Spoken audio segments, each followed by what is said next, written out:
পিতার প্রতি দয়া করো, দয়া করো, যেমনটি যেমনটি তারা আমার শিশুকালে মায়া মমতা করেছে। আর যেটা করতে না পারলেও বাংলায় বলতে আল্লাহ আমার মা বাপকে মাফ করে দাও। হে আল্লাহ আমার মা বাপের দয়া করো, যেমন নাকি দয়া আমার করো, মা বাবা আমার শিশুকালে আমাকে দয়া করতে একটু একটা আপনি এক লোক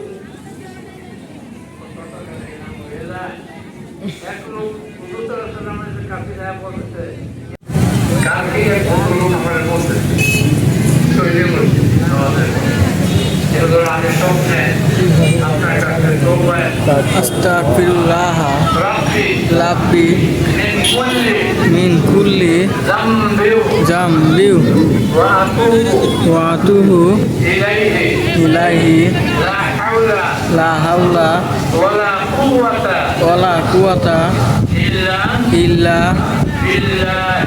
বিল্লাহি আলিহিল আজিব।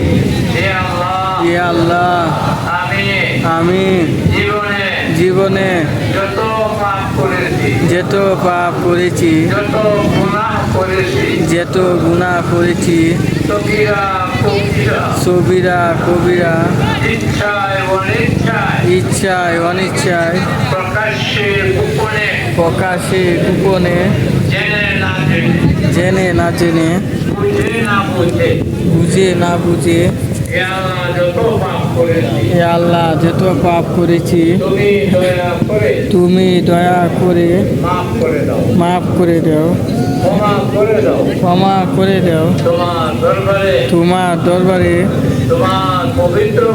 তোমার পবিত্র ঘরে তওবা ইস্তেগফার করলাম, আর গুনাহ করব না, আর পাপ করব না। যদি গুনাহ হয়ে যায় তওবা নসিব করিও। হে আল্লাহ এই সীমিত দুনিয়ায় সীমিত জীবনে যত কষ্ট বেদনা আমার উপর হয়, ধৈর্য ধারণ করার তৌফিক দান করো। মৃত্যুর পরে কষ্ট দিও না, মৃত্যুর পরে কষ্ট দিও না। আমানতু বিল্লাহি ওয়া মালাইকাতিহি ওয়া কুতুবিহি ওয়া রুসুলিহি ওয়াল ইয়াউমিল আখিরি ওয়া কাদরি বাইরিহি ওয়া শাররিহি মিনাল্লাহি তাআলা ওয়া বাসি বাদাল মাউত। হে আল্লাহ বিশ্বাস করিলাম, ঈমান আনিলাম তোমার ফেরেশতাদের উপর, তোমার কিতাব সময়ের উপর, তোমার রাসূলগণের উপর, কিয়ামতের দিনের উপর, তকদীরের উপর, মৃত্যুর পর, পুনর্জীবনের উপর।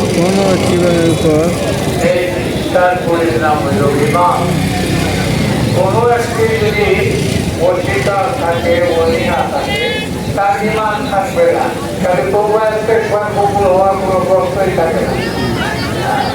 সেই সত্যিকার ইমান হইল এই কয়টা বিশ্বাস থাকতে হবে।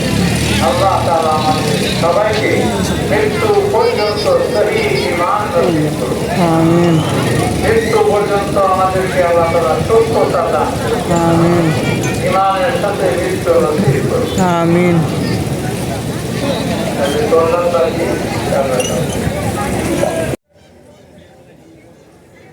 الله أكبر